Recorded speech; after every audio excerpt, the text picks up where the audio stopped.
Dharashiv news 7 स्पष्ट, निपक्ष व निर्भीड. आताच जिल्हा प्रमुख आमदार कैलास पठाणी म्हणजे अगदी आपण बघितलं असेल शेतमजुरासाठी विम्याची योजना त्या ठिकाणी आणणं, त्याचबरोबर गावातल्या जलजीवन मिशनच्या कामाची अगदी दुरावस्था झाली. त्या दुरावस्थेमुळं पैसे खर्च झाले सरकारचे, पण प्रत्यक्षात पाणी मिळत नाही.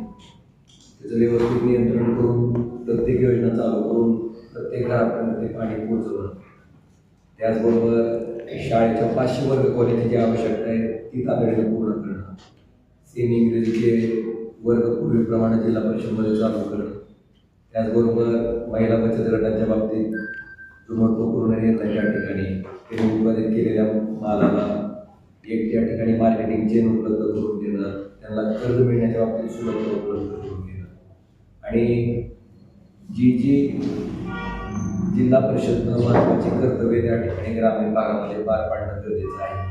रस्त्याच्या बाबतीत असतील आणि मला वाटते सगळ्यात महत्त्वाचं हा आहे की जनसुविधेच्या अंतर्गत प्रत्येक गावामध्ये वाचनालय तयार करणं, स्पर्धा परीक्षेच्या माध्यमातून अनेक विद्यार्थी त्या ठिकाणी तयारी करतात.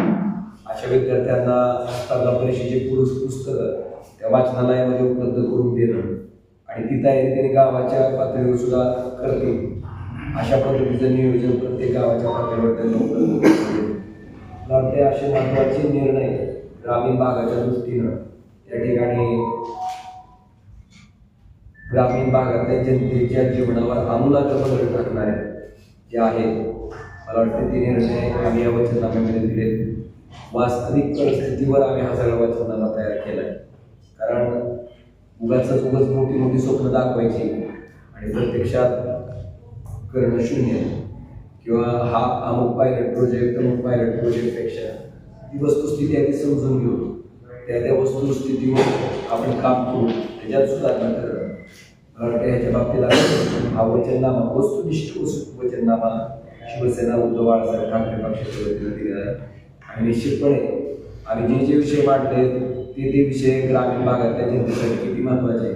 की ग्रामीण भागातील जनता मला वाटते त्यांना हे पण विषय समजले असतील, कारण समजण्यासारख्या भाषेतच आम्ही मांडले आणि ही जी अडचण आहे ही अडचण सुद्धा ग्रामीण भागातल्या प्रत्येक माणसाच्या समोरची अडचण आहे.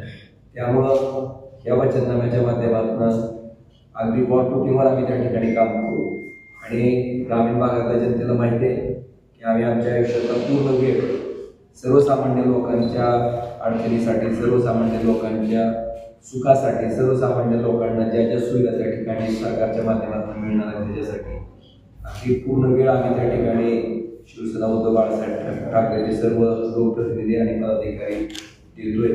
त्याच अनुषंगानं माझं धाराशिव जिल्ह्यातील जनतेला आव्हान आहे, उद्याच्या 7 तारखेला आपण सगळ्यांनी, कारण बऱ्याच ठिकाणी भारतीय राष्ट्रीय काँग्रेस आणि आमची युती आहे, काही ठिकाणी मैत्रीपूर्ण लढती पण आहे, पण जिथं ज्या जिल्हा परिषदच्या मतदारसंघामध्ये युती शक्य आहे त्या प्रत्येक मतदारसंघामध्ये आम्ही युती केलेली आहे आणि तिथं आम्ही काही ठिकाणी एकत्रितपणे, काही ठिकाणी मैत्रीपूर्ण लढतीत आम्ही ही निवडणूक मिळवतोय. तर माझी आपल्या माध्यमातून विनंती आहे की धाराशिव जिल्ह्यातील जनतेनं त्या ठिकाणी आमच्या जिथे युती आहे तिथं युतीतल्या उमेदवारांना आणि जिथं शिवसेना उद्धव बाळासाहेब ठाकरे पक्षाचे उमेदवार निवडणूक लढवतात तिथे शिवसेना उद्धव बाळासाहेब ठाकरे पक्षाच्या उमेदवाराला प्रचंड बहुमताने विजयी करावं आणि नेमकी जिल्हा परिषद आम्हाला कशासाठी हवी याच्याबाबत निर्देशन आम्ही ह्या वचननाम्यामध्ये दिले.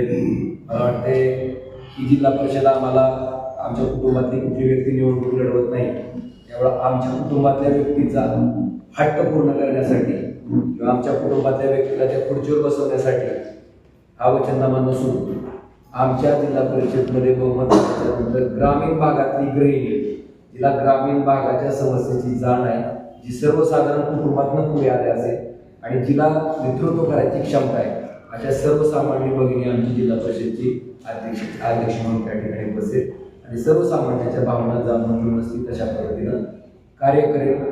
माझ्या कुटुंबातला किंवा कुठल्या आमच्या पदाधिकाऱ्याच्या कुटुंबातला व्यक्ती त्या जिल्हा परिषदच्या अध्यक्षपदावर बसावा अशा पद्धतीची लालसा ना आमच्या तिथल्या लोकप्रतिनिधीची आहे ना आमच्या तिथल्या पदाधिकाऱ्याची आहे.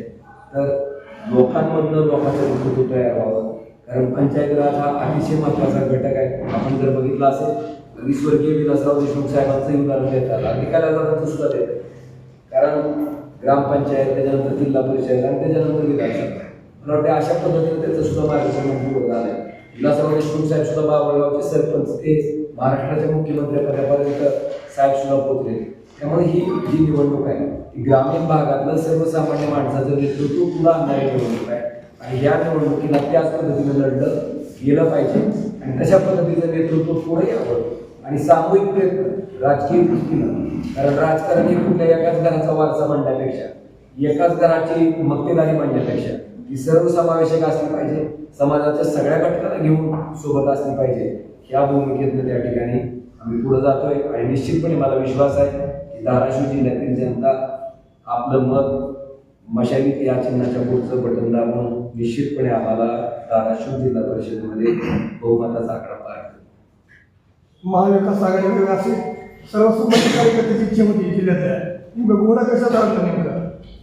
कसं असतंय, प्रत्येक कार्यकर्त्याला 8 वर्षानंतर जिल्हा परिषदेची निवडणूक लढण्याची इच्छा असते. जिथं आमचा कार्यकर्ता निवडणूक लढवत असतो तिथं वाटत असतं की आमच्या कार्यकर्त्यांना लढावे, त्यांचा